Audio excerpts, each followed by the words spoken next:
In this video, we're going to investigate and try to standardize this process for finding the inverse of a matrix.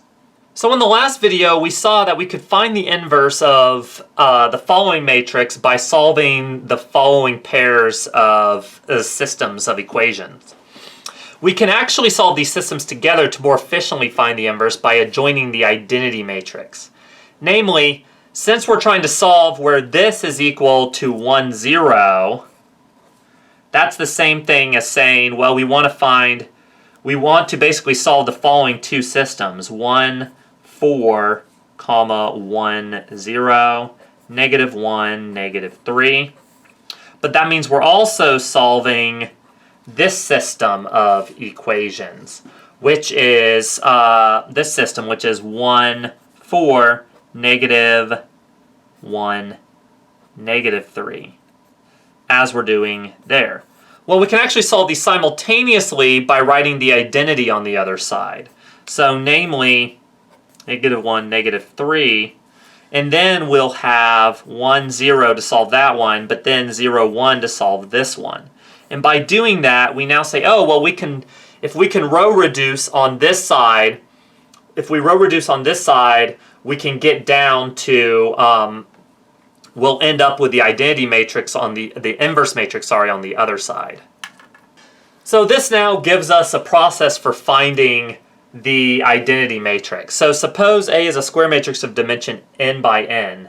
Then the following process will always work. First, we're going to write the n by 2n matrix as I did at the end of the last page as A with the identity matrix adjoined to it, okay? The matrix A with the identity adjoined.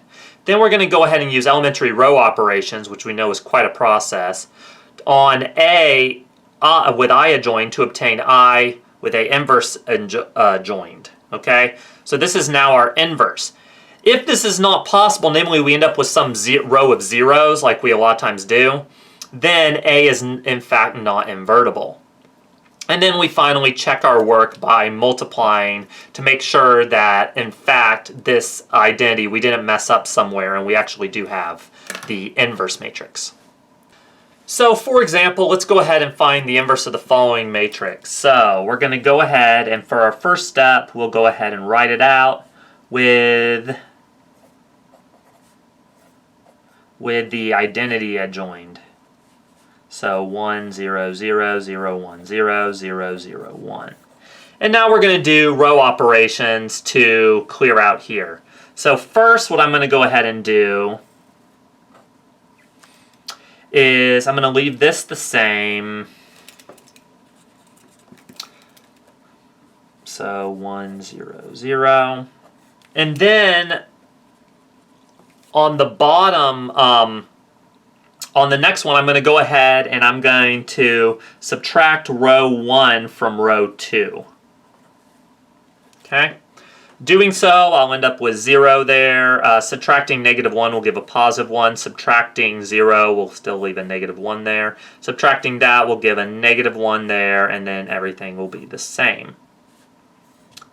I'm also going to go ahead and subtract 6 times row 1 from row 3. Okay. Doing so, I'll end up with a 0 there, which is the whole point. My negative 6 times negative 1 is positive 6. Add that to there, you get 4. That's going to stay the same, nothing changed. Here, I'll have negative 6, but then everything will be the same. All right. Here, I already have a 1 there, so let's go ahead and eliminate in those two. So up top, I'm going to go ahead and just add row 2 to row 1. In the bottom, I'm going to take negative 4 times row 2 and add it to row 3. So the middle row will stay the same. Giving myself a little bit more room now. The top, this row will stay the same. I'll have a 0 there and a 0 there. Finishing off the top row, I'm adding this to there, so I get negative 1. Adding to there, I get a 0. Yeah. negative 1 added to that will give me 0. Add that and you get 1. Add that and you'll still have 0.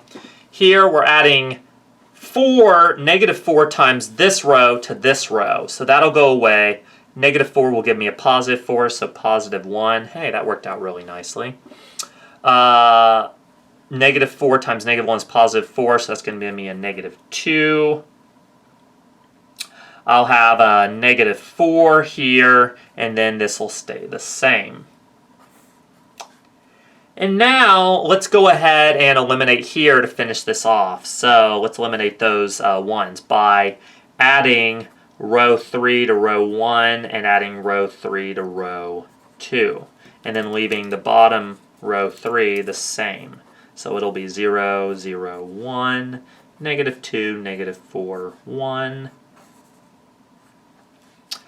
This row will be 0, 1, 0. With, here I'm adding this row to that row, so that's going to be a negative 3, a negative 3, and a 1, because I'm adding. And then adding this row to the top row will give me a negative 2, a negative 3, and a 1. And then here I have the identity. So this should be my inverse. A inverse should equal negative 2, negative 3, 1. Negative 3, negative 3, 1. Negative 2, negative 4, 1. But I should check, right? I'm going to skip the checking. Just because that's usually a pretty arduous process. But to check, you really need to make sure that when you multiply A times A inverse, you get the identity, and A inverse times A, you get the identity as well. Now it's your turn to try an example, so go ahead and find the inverse of the following matrix. I will avoid checking this one as well. So on the count of 3, I'll reveal the solution. 1, 2, 3. So here, actually, I did check it. I go through, I solve out and get this as the inverse, and then I went ahead and made sure to check it with matrix multiplication. For more practice, be sure to see the textbook, page 574, and work the suggested problems. In our next video, we're going to talk about a special formula for finding the inverse of a 2 by 2 matrix.